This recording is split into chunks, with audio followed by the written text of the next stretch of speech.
नमस्कार विद्यार्थी मित्र हो, श्रद्धा अचिव्हर्स अकॅडमीच्या या युट्यूब चॅनलवर आपल्या सगळ्यांचं पुनश्च एकदा स्वागत।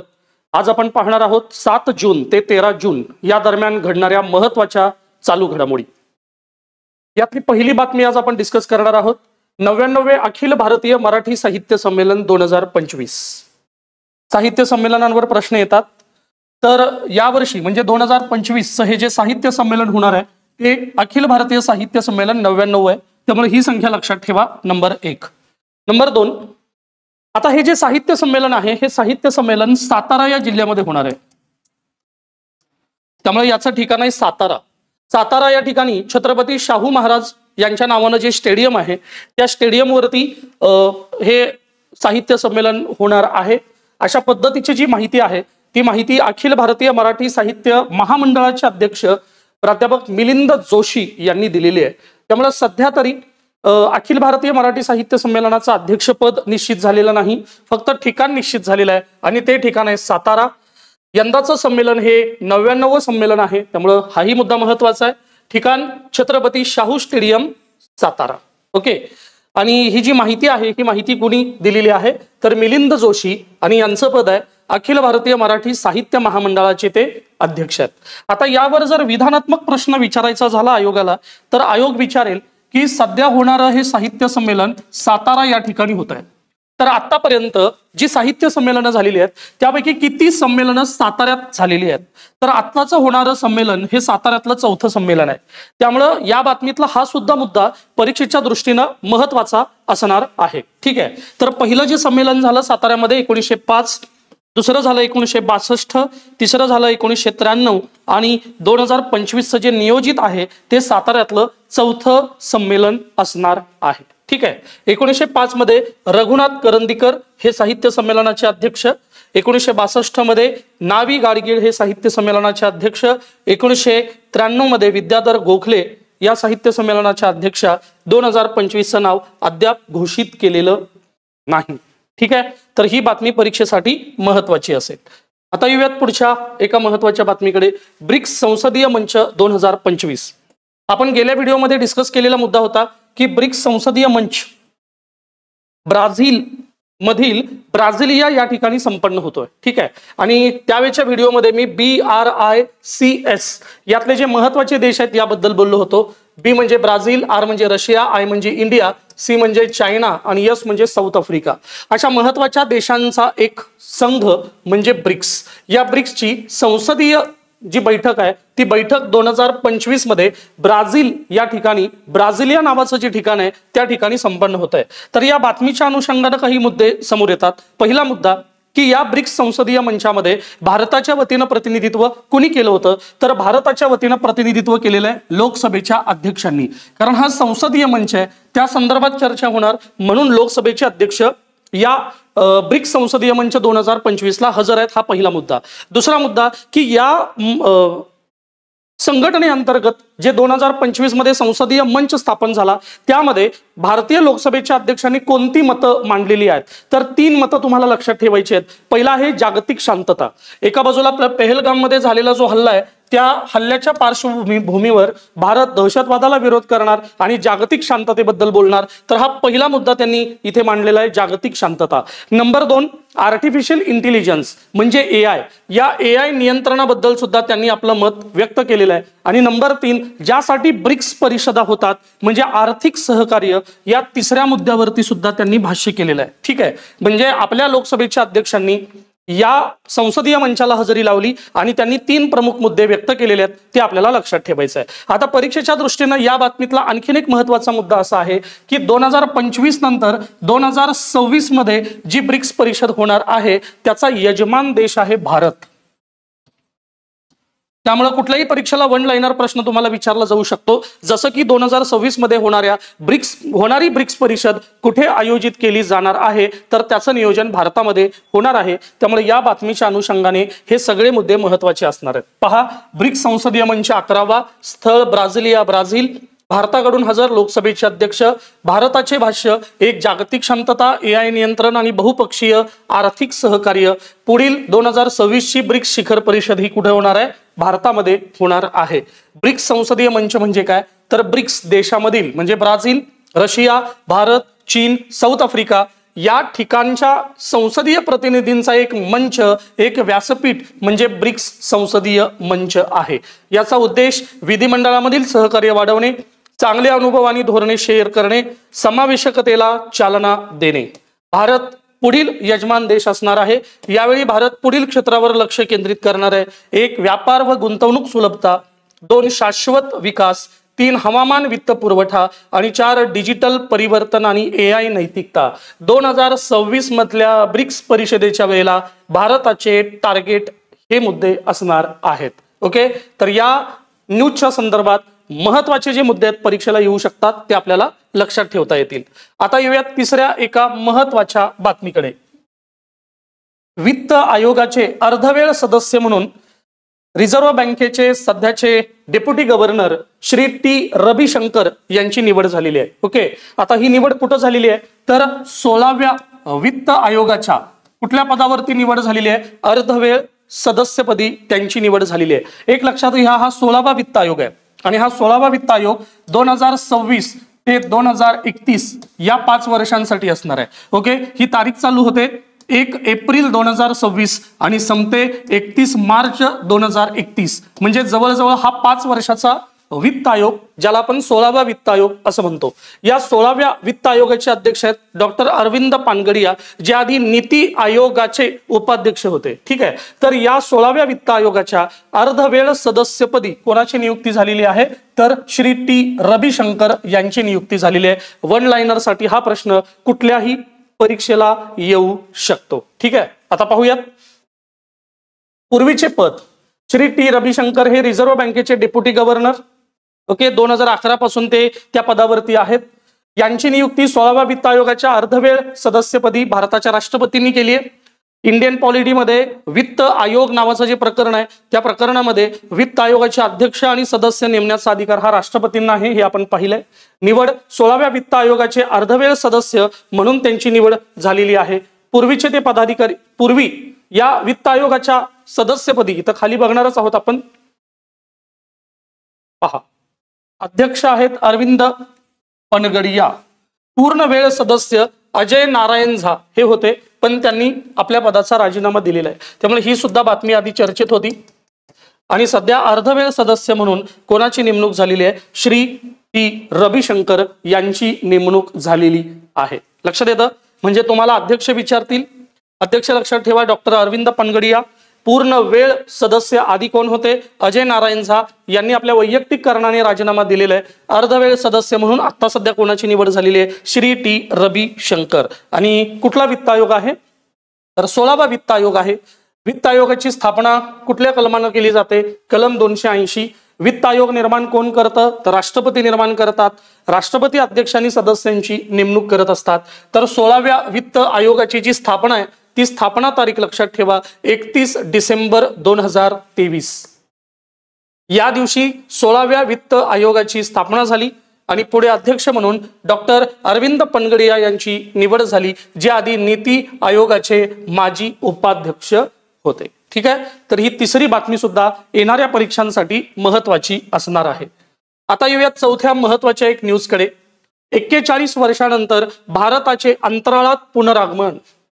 41 वर्षानंतर असं म्हटलं गेलंय. म्हणजे 1984 मध्ये राकेश शर्मा या आपल्या भारतीय अंतराळवीराने जी एक ऐतिहासिक कामगिरी केली, त्या कामगिरीप्रमाणेच 41 वर्षानंतर ॲक्सिओम मिशन 4 मध्ये भारताच्या वतीने एक पायलट किंवा एक अंतराळवीर आपल्या भारताचं प्रतिनिधित्व करणार आहेत. त्यामुळे ही भारतासाठी अत्यंत महत्वाची न्यूज असणार आहे. ओके, मिशनचं नाव काय आहे? ॲक्सिओम मिशन 4 आणि भारतीय अंतराळवीर आहेत शुभांशु शुक्ला. त्यामुळे जसं राकेश शर्मा हे नाव चर्चेत, तसं येणाऱ्या अनेक परीक्षांमध्ये शुभांशु शुक्ला यांच्यावरती प्रश्न विचारला जाणार आहे, हे लक्षात घेऊयात. पहा, भारतीय अंतराळवीर शुभांशु शुक्ला. मिशनचं नाव सुद्धा लक्षात ठेवा, ॲक्सिओम मिशन 4. ओके, याला शॉर्ट फॉर्म मध्ये AX-4 असं सुद्धा म्हटलं जातं.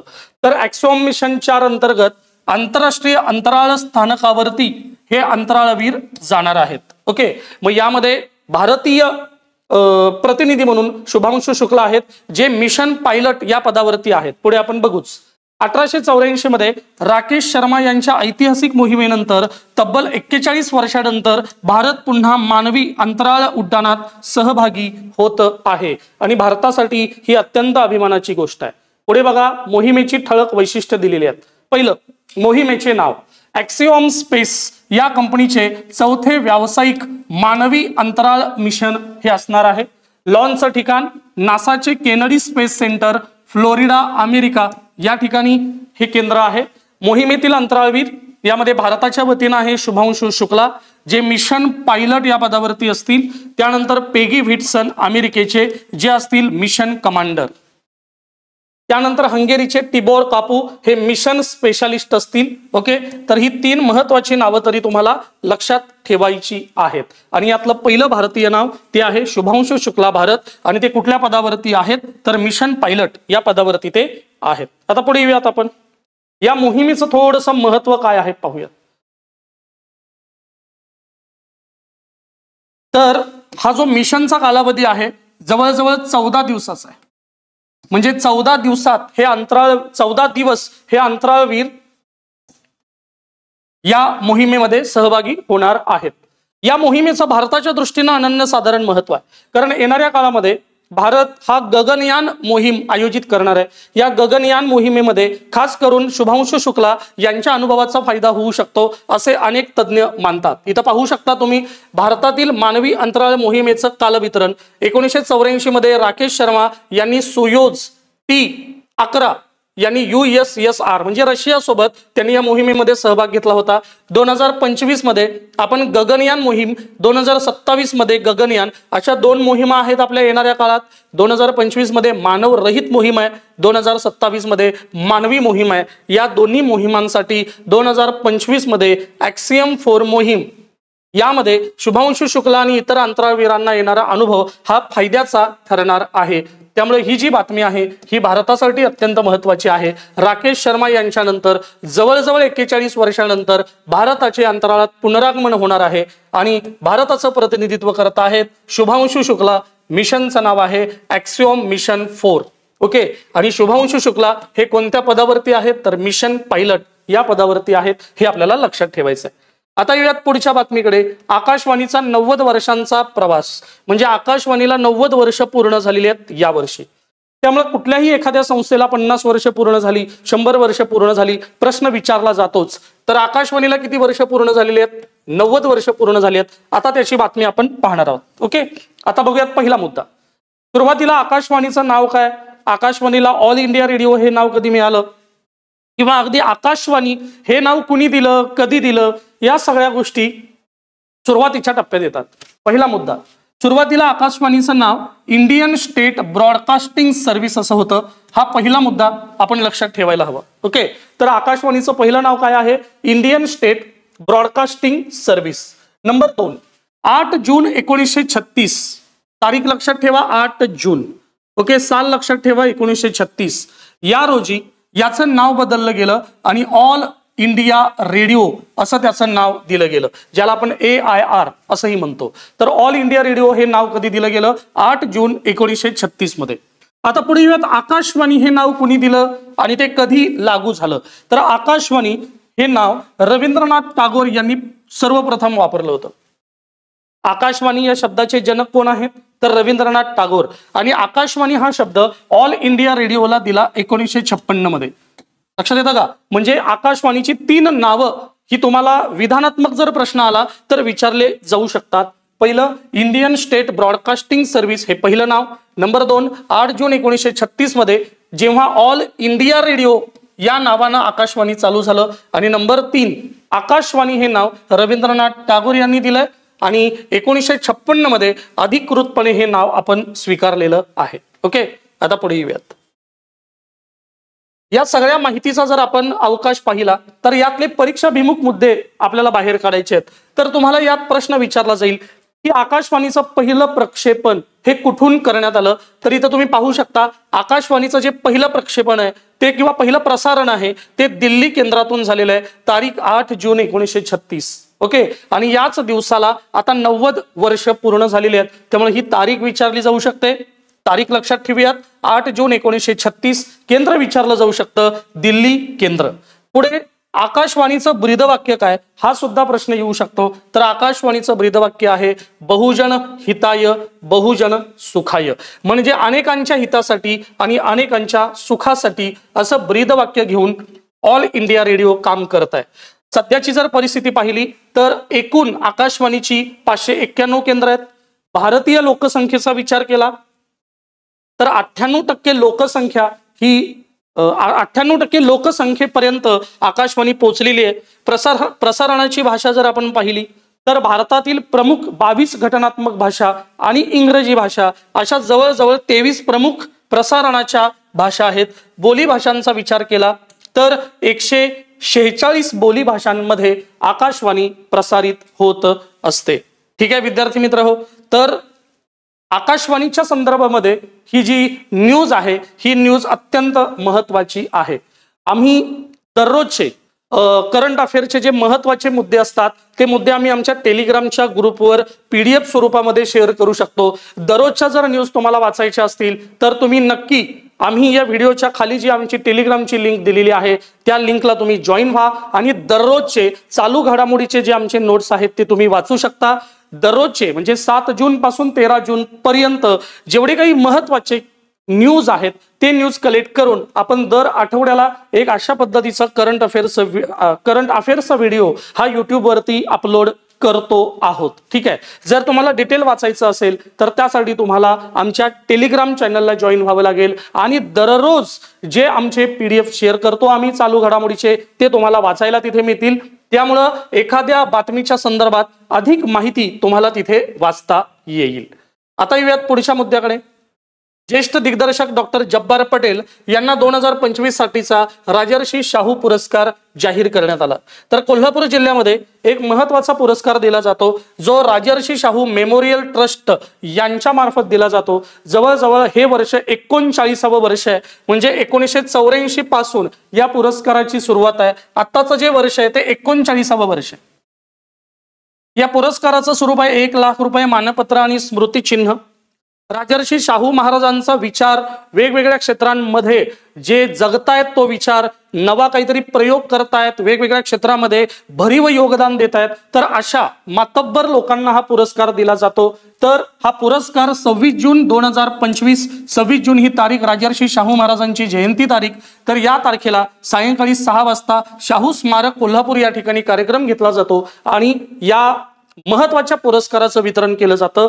तर 2025 मध्ये हा जो पुरस्कार मिळालेला आहे तो ज्येष्ठ दिग्दर्शक डॉक्टर जब्बार पटेल यांना मिळालेला आहे. हा प्रश्न वन लाइनर येऊ शकतो, असा येईल 2025 मध्ये कोल्हापूरचा राजर्षी शाहू पुरस्कार कोणाला जाहीर करण्यात आला, तर उत्तर असेल डॉक्टर जब्बार पटेल. जर विधानात्मक प्रश्न जर आयोगाला बनवायचा असेल तर मग विचारलं जाईल हा पुरस्कार कधी चालू झाला, 1984. हा पुरस्कार कोण देतं, तर कोल्हापूरमध्ये राजर्षी शाहू मेमोरियल ट्रस्ट यांच्या मार्फत 1984 पासून सुरुवात. सध्याचा हा पुरस्कार कितवा आहे, तर 39वा आहे. पुरस्काराचं स्वरूप काय, तर 1 लाख रुपये मानपत्र स्मृतिचिन्ह असं याचं स्वरूप आहे. आणि सध्या हा पुरस्कार कोणाला दिला गेलाय 2025 मध्ये, तर डॉक्टर जब्बार पटेल यांना दिला गेलाय. ओके, कशाही पद्धतीने प्रश्न येऊ द्यात, आपण उत्तरासाठी नेहमी तयार आहोत. तर ही बातमी परीक्षाभिमुख आपण पाहिलेली आहे. पुढे येऊयात. जगातील सर्वात मोठे मालवाहू जहाज MSC इरिना याचे भारतात आगमन झालेले आहे. सध्या जगामध्ये एक सगळ्यात मोठं मालवाहू जहाज म्हणून ज्याचा उल्लेख आणि ज्याची चर्चा चालू आहे MSC इरिना हे सध्या भारतात आलेलं आहे. मग इथं तुम्हाला प्रश्न विचारला जाईल की भारतात याचं आगमन कुठं झालंय. ओके, तर भारतात हे मालवाहू जहाज तिथं आलंय जिथं पहिल्यांदा वास्को द गामा आला होता, त्या राज्यात. मग वास्को द गामा कुठल्या राज्यामध्ये आलाय, तर वास्को द गामा हा केरळमध्ये आला होता, त्यामुळे राज्य लक्षात ठेवा केरळ. दुसरा प्रश्न विचारला जाईल की याचं स्वागत करण्यासाठी आपण पहिल्यांदा याला एका बंदरामध्ये नेण्यात आलं आणि ते बंदर होतं विझिंगम बंदर. त्यामुळे या प्रश्नाच्या संदर्भामध्ये 3 मुद्दे सुरुवातीला लक्षात ठेवावे लागतील. पहिला मुद्दा, जगातील सर्वात मोठे मालवाहू जहाज त्याचं नाव काय, त्याचं नाव आहे MSC इरिना. ओके, सध्या म्हणजे जग भ्रमंती त्याची चालू आहे. तर सध्या ते जहाज हे भारतात आलंय. भारतात कुठल्या राज्यात आलंय तर त्यासाठी राज्य लक्षात ठेवा केरळ. केरळमध्ये कोणत्या बंदरामध्ये आलेलं आहे तर विझिंगम या बंदरामध्ये हे जहाज आलेलं आपल्याला दिसतं. ओके, आता पुढे येऊयात. विझिंगम याच बंदरामध्ये त्याला सुरुवातीला का आणण्यात आलं कारण तिथं स्वागताची जी तयारी आहे ती अगदी पारंपरिक पाण्याच्या फवाऱ्यानं त्याचं स्वागत केलंय. पहा, पारंपरिक पाण्याच्या फवाऱ्यानं स्वागत करण्यासाठी एक अत्यंत महत्वाचं बंदर हे विझिंगम बंदर आहे. म्हणून त्या ठिकाणी या जहाजाचं आगमन झालेलं आपल्याला दिसतं. आता हे जगातील सर्वात मोठे मालवाहू जहाज आहे. त्यासाठी इथं जहाजाची ठळक वैशिष्ट्ये दिलेली आहेत. पहिलं वैशिष्ट्य दिले लांबी. लांबी आहे 399.9 मीटर. त्यानंतर आहे रुंदी. रुंदी आहे 61.3 मीटर. आणि त्यानंतर उंची किंवा जहाजातील कंटेनरचा जो थर आहे त्याची जी उंची आहे ती जवळजवळ 26 थरापर्यंत आहे. ओके, तर जर त्या जहाजाबद्दलच विचारायचं झालं तर हे मुद्दे विचारले जाऊ शकतात. त्या जहाजाची लांबी आहे 399.9 मीटर, रुंदी आहे 61.3 मीटर आणि कंटेनरचा थर आहे जवळजवळ 26 थर. नाव लक्षात ठेवूयात, MSC इरिना. भारतात याचं आगमन कुठं झालेलं आहे? केरळ राज्यामध्ये याचं आगमन झालंय. केरळमध्ये कोणत्या बंदरामध्ये तर विझिंगम बंदरामध्येच हे जहाज का आलं कारण इथे पाण्याच्या फवाऱ्यानं त्याचं स्वागत करणं सोयीचं आहे म्हणून आपण तिथे त्याला आणलं. कारण एक डीप सी किंवा खोल समुद्राचा जो भाग आहे तो भाग या बंदराच्या ठिकाणी आहे. आणि त्यानंतर MSC इरिना या जहाजाचं ठळक वैशिष्ट्य लांबी, रुंदी आणि कंटेनर थर. ओके, हे मुद्दे लक्षात ठेवा जेणेकरून यावर जर प्रश्न आला तर तो प्रश्न आपल्याला सोडवता येईल. आता येऊयात पुढच्या मुद्द्याकडे. MS धोनी यांचा ICC 2025 हॉल ऑफ फेम या कॅटेगरीत धोनी यांचा समावेश झालेला आहे.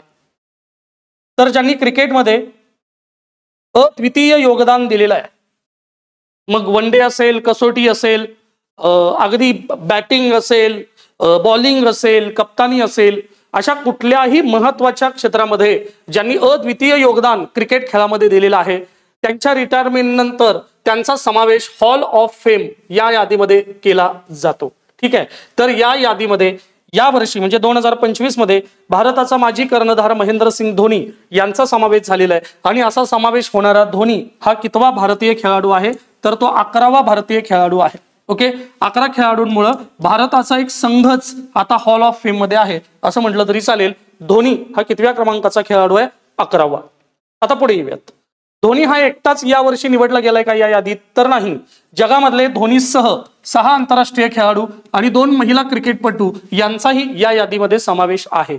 ओके, जर विधानात्मक प्रश्न आला तर त्या प्रश्नामध्ये एखादं विधान हे येऊ शकतं की धोनी सोबत कोण आहे तर धोनी सोबत आणखी 6 आंतरराष्ट्रीय खेळाडू त्यात 2 महिला क्रिकेटपटू सुद्धा समाविष्ट आहेत.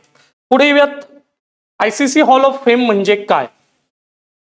मी मगाशी तुम्हाला सांगितलं आपलं असामान्य योगदान जर क्रिकेटमध्ये असेल तर या पदापर्यंत आपल्याला पोहोचता येतं. धोनीनं असामान्य योगदान दिलेलं आहे म्हणून एक खास सन्मान ICC हॉल ऑफ फेम अंतर्गत त्या क्रिकेटपटूंना देतं त्यांच्या असामान्य योगदानासाठी.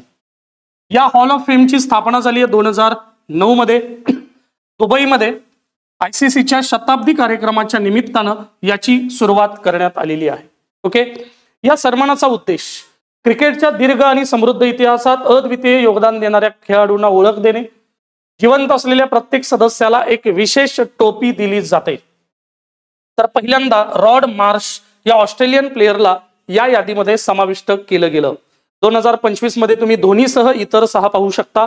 यामध्ये Dhoni Bharat, Matthew Hayden Australia, Graeme Smith दक्षिण आफ्रिका, हाशिम आमला दक्षिण आफ्रिका, Daniel Vettori New Zealand, Sarah Taylor England, Sana Mir Pakistan यांचा समावेश या यादीमध्ये केलेला आहे. धोनीची कारकीर्द असामान्य. एकूण 2004 ते 2020 या कालखंडामध्ये धोनी क्रिकेट क्षेत्रामध्ये होता. एकूण आंतरराष्ट्रीय सामने आहेत 538. एकूण आंतरराष्ट्रीय धावा आहेत 17,266. भारताच्या एकदिवसीय संघाचे सर्वाधिक सामने खेळलेले कर्णधार म्हणून धोनींचा नामोल्लेख होतो. जवळजवळ 200 सामने. धोनीचं जर यश आपण बघितलं तर 2007 मध्ये T20 वर्ल्ड कप त्यांच्याच नेतृत्वात भारताने जिंकला. 2011 ICC एक दिवसीय वन डे वर्ल्ड कप 2011 मध्ये श्रीलंकेच्या विरोधामध्ये आपण जिंकलं आणि 2013 ICC चॅम्पियन ट्रॉफी सुद्धा धोनीच्या नेतृत्वाखालीच भारताला मिळालेली आहे. ओके, आता या बातमीच्या अनुषंगाने सगळ्यात शेवटचा मुद्दा, ज्या मुद्द्याने सुरुवात आपण केली होती, धोनी या यादीत भारतीय प्रतिनिधी म्हणून 11वा आहे. तर तुम्हाला ही यादी सुद्धा माहिती पाहिजे. यामध्ये बिशन सिंग बेदी, कपिल देव, सुनील गावस्कर, अनिल कुंबळे, राहुल द्रविड, सचिन तेंडुलकर, विनो माकड, त्यानंतर डायना एडुलजी, वीरेंद्र सेहवाग, नीतू डेव्हिड आणि MS धोनी यांचा सहभाग आहे. ठीक आहे, तर धोनीच्या संदर्भातली ही महत्वाची न्यूज लक्षात ठेवा. वन लाइनरला प्रश्न येऊ शकेल, विधानात्मक प्रश्न येऊ शकेल, प्रश्न कशाही पद्धतीचा येऊ द्या. हा जो प्रश्न आहे हा येणाऱ्या अनेक परीक्षांसाठी, व TCS असेल, IBPS असेल, येणारी कंबाईन ग्रुप बी, ग्रुप सी, पूर्व, मुख्य कुठल्याही परीक्षेला आपल्याला करंट अफेअर्स मध्ये हा मुद्दा येऊ शकतो, हे लक्षात घ्या. पुढे भारतातील FDIचा बदलता ट्रेंड. यस, 3 महत्वाची राज्य या संदर्भात लक्षात घ्या. पहिलं राज्य आहे दिल्ली, नंबर 2 आहे महाराष्ट्र आणि नंबर 3 आहे कर्नाटक. आता दिल्ली, आधी दिल्लीमध्ये FDIची गुंतवणूक म्हणजे फॉरेन डायरेक्ट इन्व्हेस्टमेंट ही जास्त होत होती, पण आता सध्या दिल्ली खूप मागं पडलं आणि या यादीत सगळ्यात टॉपला आहे महाराष्ट्र आणि नंबर 2ला आहे कर्नाटक. त्यामुळे ही बातमी महाराष्ट्राच्या दृष्टीने अत्यंत महत्वाची आहे, कारण फॉरेन डायरेक्ट इन्व्हेस्टमेंटचं सर्वाधिक प्रमाण हे 2025 मध्ये महाराष्ट्रात आहे. म्हणजे एकूण परकीय गुंतवणुकीच्या 39% गुंतवणूक ही एकट्या महाराष्ट्रात आहे. त्यामुळे ही बातमी महाराष्ट्राच्या दृष्टीने महत्वाची. महाराष्ट्र हे दिल्लीला मागे टाकून सर्वाधिक FDI आकर्षित करणारे राज्य बनले आहे. कर्नाटकनेही मोठी झेप घेतली असून दुसऱ्या क्रमांकाचे FDI गंतव्य स्थान म्हणजे गुंतवणूक केंद्र कर्नाटक बनलेलं आहे. ओके, आता प्रमुख राज्यातील FDI वाटा जो आपल्या या न्यूज मधला महत्वाचा मुद्दा आहे. इथे आपण पहिल्यांदा 2015-16 ची आकडेवारी पहा. दिल्लीचा वाटा होता 32% 2015-16 मध्ये, महाराष्ट्राचा वाटा होता 24% आणि कर्नाटकचा वाटा होता 10%. म्हणजे 2015-16चा विचार केला तर दिल्लीने आघाडी घेतली होती या गुंतवणुकीमध्ये. पण 2024-25 ची आकडेवारी पहा. 32% वरून दिल्लीची घसरण झाली आहे 12%, 24% वरून 39%, म्हणजे जवळजवळ 15% वाढ झाली आहे. भारतात महाराष्ट्रातली FDI 15% वाढलेली आहे आणि कर्नाटकचा वाटा हा 10% वरून 3% वाढलाय, म्हणजे 13% पर्यंत तो पोहोचलेला आहे. ओके, मग 2024-25 ची स्थिती काय, तर महाराष्ट्र 39%, या टक्केवारी निहाय महाराष्ट्र टॉपला आहे आणि नंबर 2ला कोण आहे, कर्नाटक किती टक्के, 13%. एकूण 100% FDIचा जर विचार केला तर त्यातील 39% वाटा आहे एकट्या महाराष्ट्राचा आहे, नंबर 1. हे लक्षात घेऊयात. आणि टक्का किती टक्क्यांना वाढलाय, तर 15% महाराष्ट्रातलं फॉरेन डायरेक्ट इन्व्हेस्टमेंट वाढलेलं आहे. तर या बातमीच्या अनुषंगाने काय प्रश्न येतील, पहिला की भारतामध्ये FDI सगळ्यात जास्त कुठल्या राज्यामध्ये केलं जातं, नंबर 1 महाराष्ट्र, नंबर 2 कर्नाटक. दुसरा मुद्दा, महाराष्ट्राने कुठल्या राज्याला मागं टाकलं, तर दिल्लीला मागं टाकलं. आणि महाराष्ट्रामध्ये होणारी या वर्षीची गुंतवणूक किती टक्के, 39%. ती किती टक्केनं वाढली आहे, तर ती 15% वाढली आहे, कारण आधी किती टक्के होतं, 24% होतं. ओके, पुढच्या महत्वाच्या बातमीकडे येऊयात. श्रीलंकेत पोसोन पोया नावाचा सण साजरा. सण आहे पोसोन पोया. तर भारतामध्ये जन्माला आलेल्या गौतम बुद्धांचं तत्वज्ञान हे भारतापेक्षा इतर देशांनी अधिक स्वीकारलं, हे या बातमीवरून तुम्हाला कळेल.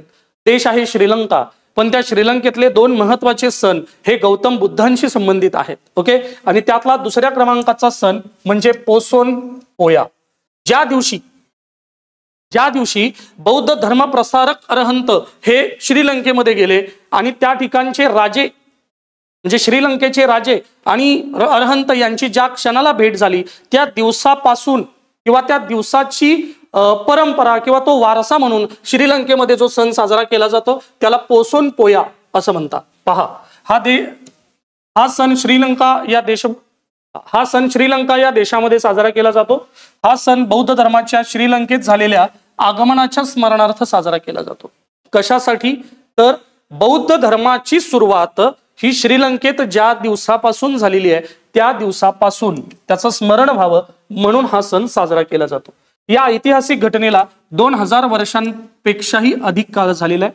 कोलंबो मधील, आता थोडंसं हे प्रशासकीय, कोलंबो मधील भारतीय उच्च आयुक्तालयाने या निमित्ताने भारताच्या बौद्ध वारशावर एक प्रदर्शन सुद्धा या सणाच्या निमित्तानं भरवलेलं होतं. आता या बातमीच्या अंतर्गत प्रश्न काय, तर पोसोन पोया म्हणजे काय. मी बातमीच्या सुरुवातीलाच तुम्हाला सांगितलं होतं की गौतम बुद्ध यांचा बौद्ध धर्म हा ज्या वेळेला वेगवेगळ्या देशांमध्ये प्रसार त्याचा होत होता, श्रीलंकेमध्ये ज्या क्षणापासून त्याच्या प्रसाराला सुरुवात झाली तो दिवस एक स्मरण म्हणून साजरा केला जातो, त्याला पोसोन पोया असं म्हणतात. पोसोन पोया हा सण जून महिन्यातील पौर्णिमेला साजरा केला जातो. इसवी सन पूर्व 3ऱ्या शतकात बौद्ध धर्माचा श्रीलंकेत प्रवेश झाला, याची आठवण म्हणून हा सण साजरा केला जातो. त्यामुळे हा सण धार्मिक आणि आध्यात्मिक दृष्ट्या फार महत्वाचा आहे. श्रीलंकेत वेसाक नंतर, वेसाक हा क्रमांक 1चा सण, वेसाक नंतर सर्वात महत्वाचा सण म्हणजे पोसोन पोया. वेसाक हा भगवान बुद्धांचा जन्म, ज्ञानप्राप्ती आणि निर्वाण या 3 घटना एकत्रित करून साजरा केला जातो. त्यामुळं सगळ्यात महत्वाचा सण वेसाक नंबर 1 श्रीलंकेतील आणि नंबर 2चा सण आहे पोसोन पोया. आता ऐतिहासिक आणि धार्मिक महत्व काय, तर पोसोन पोयाच्या दिवशी अरहंत महिंद थेरो, मगाशी मी यांचं नाव घेतलं होतं, अरहंत महिंद थेरो श्रीलंकेत आले होते. ते भारताचे सम्राट अशोक यांचे पुत्र होते आणि त्यांनी थेरवाद बौद्ध धर्म श्रीलंकेत आणला. या दिवशी इसवी सन पूर्व 236 मध्ये अरहंत महिंद आणि श्रीलंकेचे राजा देवनापियतिस्स यांची भेट मिहितले येथे झाली, जे अनुराधापुरा जवळ आहे. या भेटीपासून श्रीलंकेत बौद्ध युगाची सुरुवात झाली. याचं स्मरण म्हणून श्रीलंकेमध्ये जो सण साजरा केला जातो तो आहे पोसोन पोया. ठीक आहे, तर ही बातमी अत्यंत महत्वाची बातमी आहे.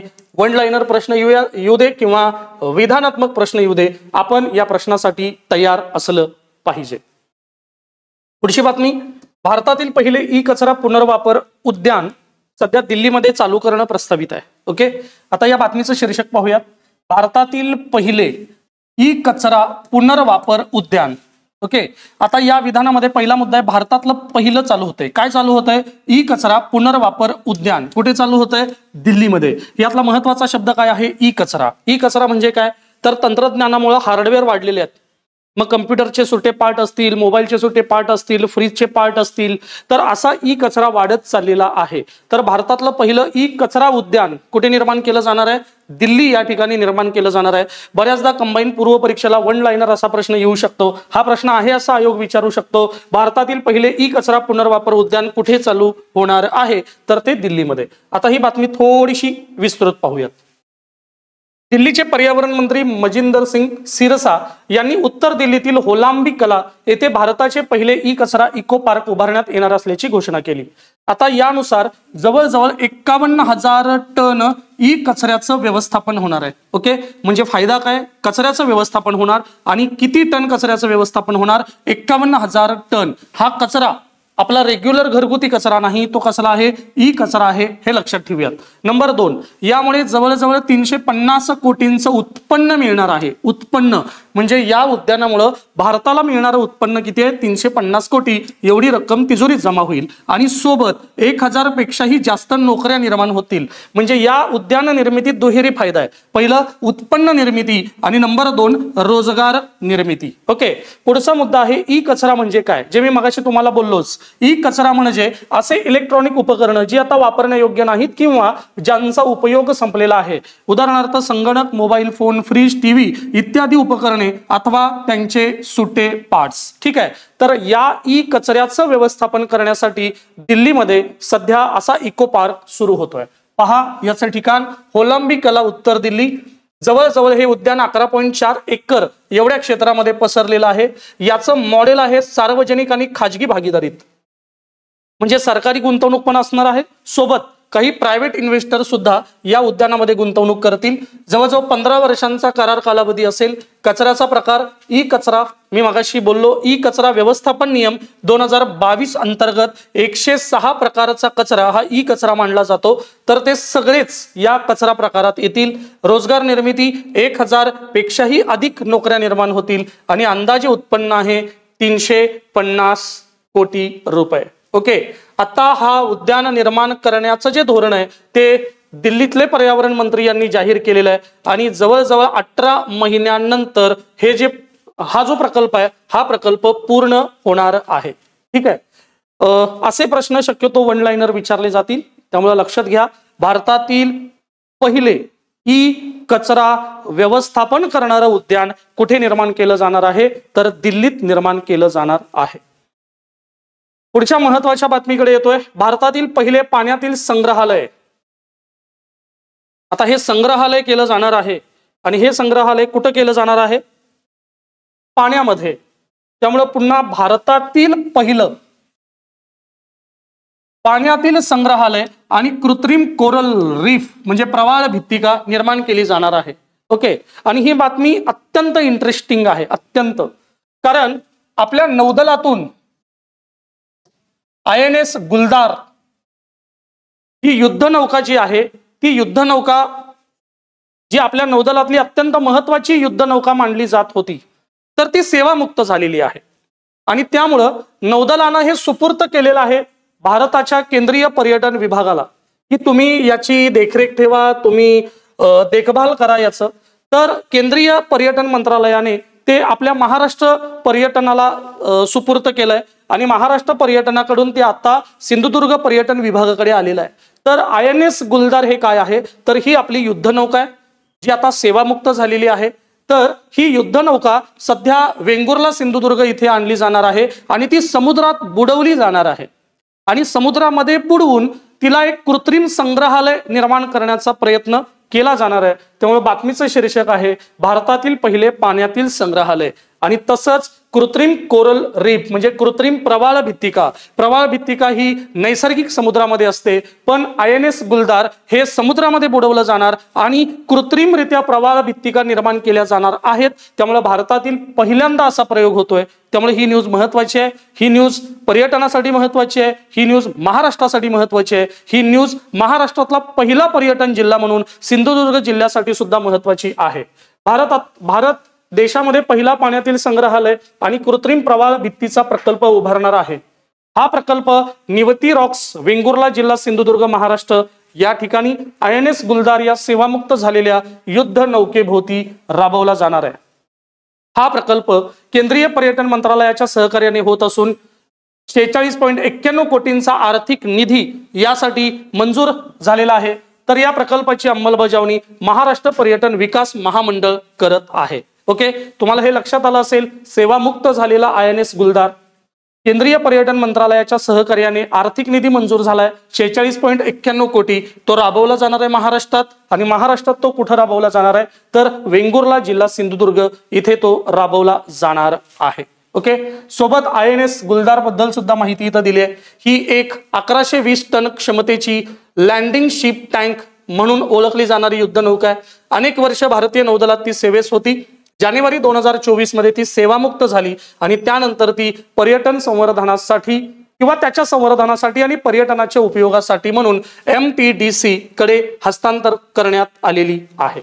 ओके, तर याबद्दल जर तुम्हाला अधिक याबद्दल जाणून घ्यायचं असेल तर मी मगाशी बोललो, आमची टेलिग्रामची लिंक आहे ती जॉईन करा। अगदी डिटेलमध्ये PDF स्वरूपामध्ये आम्ही याची माहिती तुम्हाला दिलेली आहे।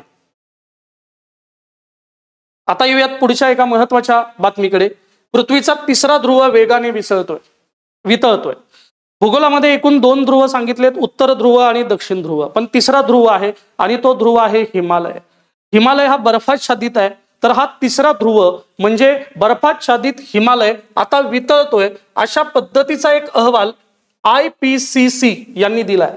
त्यामुळं हिमालय, बर्फाच्छादित हिमालय कुठल्या कुठल्या देशाशी संबंधित आहेत त्यांच्यासाठी ही अत्यंत धोक्याची घटना मानली जाते आहे। ठीक आहे, कारण या हिमालयामध्ये जवळजवळ 46,000 हिमनद्या अस्तित्वात आहेत आणि पूर्ण हा बर्फाच्छादित प्रदेश 1,00,000 चौरस किलोमीटर एवढा एरिया व्यापतो।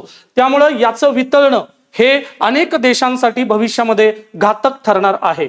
भूगोलामध्ये आपण पाहिले की या बर्फाच्छादित प्रदेशामध्ये हिमालय, हिंदकुश, काराकोरम आणि तिबेटी पठार यांचा समावेश आहे। एकूण जर आपण मुख्य भूप्रदेश बघितला तर हिमालय पर्वतरांग भारत, नेपाळ, भूतान, चीन, पाकिस्तान हिंदकुश पर्वतरांग, अफगाणिस्तान, पाकिस्तान, उत्तर भारतातील काही भाग, काराकोरम पर्वतश्रेणी, भारत पाकिस्तान चीनच्या सीमावर्ती भागात, तिबेटी पठार, चीनमधील पश्चिम भाग, विशेषतः तिबेट स्वायत्त प्रदेश यामध्ये येतो. ठीक आहे. आता IPCC म्हणजे inter governmental panel on climate change यांनी जो अहवाल दिलेला आहे, या अहवालानुसार हिमालयातील हा बर्फ हळूहळू वितळतोय, म्हणजे तिसरा ध्रुव वितळतोय. ही एक पर्यावरण दृष्टिकोनातून भारतासाठी अत्यंत धोक्याची सूचना मानली जाते. ओके. आता पुढे येऊयात. भारताची लोकसंख्या 146.39 कोटींपर्यंत पोहोचली. भारतीय लोकसंख्येवर दरवर्षी आयोग प्रश्न विचारतोच. त्यामुळे हा सुद्धा प्रश्न येऊ शकतो की भारत आता जगातील लोकसंख्या विचारात घेता कितव्या क्रमांकाचा देश आहे. ओके. अगदी गेल्या वर्षीपर्यंत आपण दुसरा क्रमांकाचा लिहित होतो, पण आता जो अहवाल समोर आलाय त्यानुसार भारत 146.39 कोटी लोकसंख्येसह आता जगात पहिल्या क्रमांकावरती आहे. पहिल्या. आणि चीन, ज्याला मागे टाकून आपण पहिले आलो, त्यांची लोकसंख्या आहे 141.61 कोटी. तर या आठवड्यामध्ये जो हा अहवाल आलेला आहे तो अहवाल UNFPA यांनी दिलेला आहे. ओके. म्हणजे United nations fund for population activities चा हा अहवाल आहे. संयुक्त राष्ट्र संघटना असा अहवाल प्रसिद्ध करते. आता या अहवालामध्ये काय भविष्याबद्दलच्या चिंता व्यक्त केलेल्या आहेत. पहिलं, 2060च्या सुमारास भारतीय लोकसंख्या अंदाजे 170 कोटींवर पोहोचेल अशा पद्धतीने अहवालात नमूद केलेलं आहे. आणि त्यानंतर हळूहळू ही लोकसंख्या कमी होईल. म्हणजे लोकसंख्येच्या त्रिकोणाचा जो बिंदू आहे तो बिंदू हा किती कोटी लोकसंख्येवर असेल? 170 कोटी लोकसंख्येवर असेल. हे लक्षात येतं का? आणि एकदा 170 कोटी लोकसंख्या झाली की हळूहळू लोकसंख्या कमी कमी होणार आहे. पण लोकसंख्येची जर सद्यस्थिती पाहिली तर सध्या भारताची असलेली लोकसंख्या ही भारताच्या फायद्याची आहे. म्हणून जवळजवळ 68% असलेली ही लोकसंख्या भारताकडची आत्ताची जनसांख्यिकीय लाभाचा ट्रेंड दाखवते. म्हणजे सध्याची लोकसंख्या आपल्या फायद्याची आहे. या लोकसंख्येमध्ये 0 ते 14 वयोगट जवळजवळ 24%, 10 ते 19 वयोगट 17%, 10 ते 24 वयोगट 26%, ज्येष्ठ नागरिकांची संख्या म्हणजे 65 वर्षांपेक्षा अधिक सध्या 7% आहे. म्हणजे सध्या लोकसंख्येचा हा अहवाल जो आहे तो भारतासाठी लाभांश अहवाल व्यक्त करतो. म्हणजे ही लोकसंख्या सध्या तरी भारताच्या हिताची आहे. भारतामध्ये तरुणांची संख्या जास्त आहे, म्हणजे क्रियाशील लोकसंख्या भारतामध्ये जास्त आहे. पण हळूहळू आपली लोकसंख्या ही वृद्धत्वाकडे जाणार आहे. म्हणून गेल्या आठवड्यात आपण न्यूज पाहिली की भारताने राष्ट्रीय धोरण, वृद्धत्वाचं धोरण बनवायला घेतलेलं आहे. कारण येणाऱ्या काळात भारतामध्ये वृद्धांची संख्या वाढू शकते, जी सध्या किती टक्के आहे? 7% आहे. हे अहवाल सांगता 2025 मध्ये सरासरी आयुर्मान किती आहे? तर पुरुषांचं भारतात सरासरी आयुर्मान आहे 71 वर्ष आणि स्त्रियांचं आयुर्मान आहे 74 वर्ष. मगाशी ज्या UNFPA बद्दल आपण बोललो, United nations fund for population activities, संयुक्त राष्ट्र लोकसंख्या निधी, तर त्यांनी हा अहवाल प्रसिद्ध केलेला आहे. या अहवालानुसार भारताची जी सध्याची लोकसंख्या आहे ती लोकसंख्या आहे 146.39 कोटी. नंबर 2 आहे चीन. चीनची लोकसंख्या आहे 141.61 कोटी. ओके. हे दोन्ही मुद्दे लक्षात ठेवा. आता या लोकसंख्येच्या अनुषंगाने पुढची बातमी. भारतामध्ये प्रजनन संकट, म्हणजे प्रत्येक 3 प्रौढांपैकी एक जण अनपेक्षित गर्भधारणा अनुभवतो अशा पद्धतीनं एक अहवाल याच UNFPA यांनी दिलेला आहे, ज्याला स्टेट ऑफ वर्ल्ड पॉप्युलेशन 2025 अहवाल असं म्हटलं जातं. तर या अहवालानुसार भारतामध्ये सध्या प्रजनन संकट आहे. म्हणजे प्रत्येक 3 प्रौढांपैकी एक जण अनपेक्षित गर्भधारणा अनुभवतो असं या अहवालात सांगितलेलं आहे. पहा या अहवालातल्या चिंताजनक बाबी. 36% भारतीय प्रौढ अनपेक्षित गर्भधारणा अनुभवतात. पहिला मुद्दा. नंबर 2, 30% लोकांना हवे तसे मूल होऊ शकले नाही. काहींना जास्त मूल हवं होतं तर काहींना कमी. तर अशी किती आहेत? 30%. 23% लोक दोन्ही अडचणींना सामोरे जात आहेत. म्हणजे भारतात प्रजनन स्वायत्ततेचे मोठे संकट आहे. ओके. तर हा एक वेगळा आणि तितकाच महत्वाचा अहवाल ओके नजरेखालून गेला. यावरती सुद्धा प्रश्न येऊ शकतो. पुढे येऊयात. Global economic prospects 2025. जागतिक महामंदीच्या पार्श्वभूमीवर भारताचा विकास दर मात्र कायम राहिलेला आहे। भारताच्या विकास दरावरती हा प्रश्न आहे।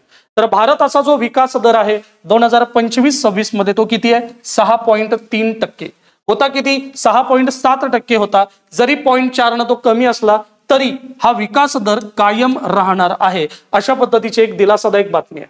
ओके, आणि ग्लोबल इकॉनॉमिक प्रॉस्पेक्ट्स 2025 मध्ये जागतिक बँकेनं हे डिक्लेअर केलंय की या आर्थिक वर्षासाठी भारताचा विकास दर हा किती राहणार आहे? 6.3% राहणार आहे। ओके, आता पुढे महागाई दराबद्दल सुद्धा बातमी आहे। मे 2025 मध्ये किरकोळ महागाई दर हा 2.82% इतका राहिलाय, किरकोळ महागाई दर। आणि या महागाई दराबद्दल असं म्हटलं गेलं की 6 वर्षातील सर्वात कमी महागाई दर हा राहिलाय। किरकोळ महागाई दर किती आहे? 2.82%। आणि याचं वैशिष्ट्य काय आहे? 6 वर्षातील सर्वात कमी महागाई दर म्हणून याच्याकडे पाहिलं जातं। ओके, तर दोन महत्वाच्या बातम्या आपल्या समोर आहेत। एक जागतिक बँकेचा अहवाल आहे, त्यानुसार भारताचा जो आर्थिक विकासाचा दर आहे तो किती टक्के आहे? 6.3% आहे। आणि 2025 मे 2025 मध्ये भारताचा जो महागाई दर राहिलेला आहे तो किती टक्के? 2.82%। आणि हा जो दर आहे तो 6 वर्षातील सर्वात कमी दर आहे। यानंतर शेवटचे दोन महत्वाचे न्यूज आपण पाहूयात। शक्ती 2025 सराव चाचण्यांवर प्रश्न विचारले जातात। गेल्याही व्हिडिओमध्ये मी बोललो होतो, लष्करी सराव चाचण्यांवर प्रश्न विचारले जातात। तर शक्ती 2025 हा जो लष्करी सराव आहे तो भारत आणि फ्रान्स यांच्यामध्ये संयुक्तपणे झालेला हा सैन्य सराव आहे। पुढे जाऊन प्रश्न विचारायचा झाला तर एवढाच विचारतील की शक्ती 2025 हा जो सराव आहे जो दर 2 वर्षांनी होतो तो सध्या कुठे झालेला आहे? तर लक्षात ठेवा, तो सध्या कुठे झालाय? फ्रान्समध्ये। ओके, तर भारत वेगवेगळ्या देशांसोबत अशा पद्धतीने सैन्य सराव करत असतो, त्यावरती आवर्जून प्रश्न येतो। या आठवड्यामध्ये शक्ती 2025 हा जो सराव आहे जो दर 2 वर्षांनी होतो, ज्याला द्वैवार्षिक सराव असं म्हणतात, तो सध्या कॅव्हलरी फ्रान्स या ठिकाणी होतोय। याची जी मुख्य थीम आहे अर्धपारंपरिक युद्ध स्थितीतील बहुआयामी सैन्य कारवाया।